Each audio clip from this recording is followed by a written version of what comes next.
Hey guys, welcome back to the channel. And yesterday afternoon, I watched for the second time the reboot or remake of the Omen movie.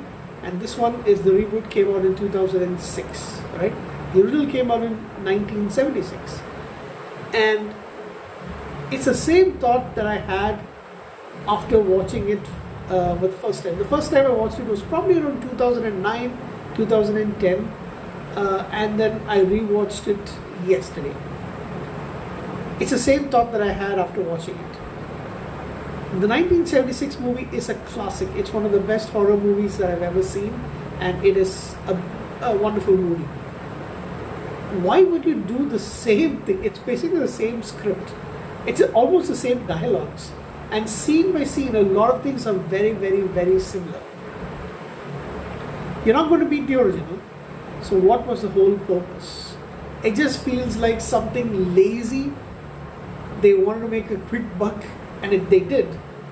But it's absolutely lazy and a waste of the talent that you actually have in this movie.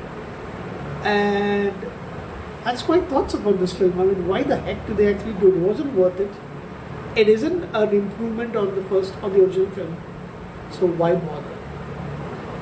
Right? So this movie came out, like I mentioned, in 2006.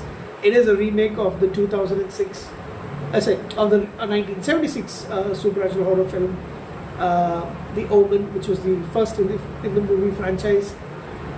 And it stars Julia Stiles. It stars Liev Schreiber. Now there itself, you've got really good actors: Mia Farrow, David Thewlis, Pete Postlethwaite, and then I don't think I recognize anybody else. But yeah, look at the talent that you actually have in this film. 666, the number of the beast. So everything is almost the same. Robert Thorne, American diplomat, his son was stillborn in Italy. In order not to give his wife more sadness, a priest tells him, a Catholic priest basically tells him to adopt a newborn who was born at the hospital. So he takes in Father Spiletto, and then they take the boy named Damien. His wife Catherine thinks it's her son. He's her son. And then, yeah, the ambassador to the UK is killed after they move to UK, and he is named the deputy, and he is promoted to the ambassador role. And he's got the position of importance and authority. They live in the largest estate in London. All the same, the nanny kills herself, suicide. The new one comes. There's this instead of a Rottweiler, it's a Doberman over here. That is the main difference. Sorry, not a Doberman, an Alsatian, a German Shepherd. And of course, you have the photographer, played by David Thewlis. He takes photograph of Peter Postlethwaite, who plays the priest, who's come to warn Robert Thorne. All the other stuff, Bubenhagen, almost everything is the same. There's nothing much that they've done to actually improve it. I think maybe the air embolism killing Catherine is something new. Maybe a couple of other things here and there, but that's basically about it. And the kid, I will say this, the kid is actually evil looking. I mean, a credible performance by that boy. I don't think he's an actor anymore.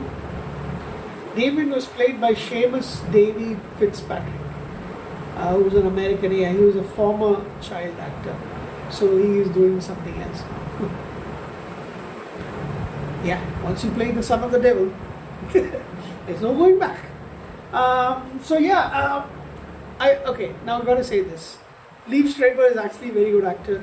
However, here it felt like he wasn't really interested in the role. He was just kind of like there, almost. Majority of the movie is stolen by, at least performance-wise, stolen by Julia Stiles, who, now I give this to you, she's not an actress who I've followed that much. I've seen her maybe in 3-4 movies. If I just take a quick look at her filmography, I think I watched her in one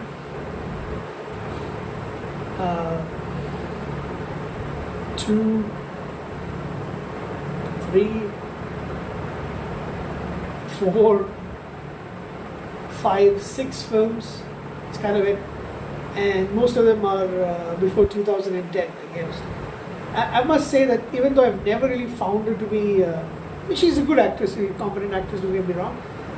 But this is the only movie where I actually think, and she was pretty young. She was young to play the role of the mother. She was only like 25 or something like that at the time. She does look like vulnerable. She looks sweet. She looks wonderful in the movie. And, that's a credit to her, to be honest. Mia Farrow is scary, to be honest. David Thewlis plays the Keith Jennings character who is, tragically killed in the movie, and he is originally played by one of my favorite character actors called David Warner, who passed away last year. Really hats off. He even almost sounded similar to him, is what I actually feel. So I guess that's a good sign of homage, I guess. But this is a disappointing movie to watch, especially if you watch the first one. It's kind of underwhelming, to be honest. I will give this movie a 6 out of 10. That's something which I find it difficult to give because it's the Omen, one of my favorite horror movie franchises. But what else can you say for this? Yeah, it made 120 million at the box office, which is surprising for me. Made on a budget of 25 million. So yeah, I'll give it a 6 out of 10.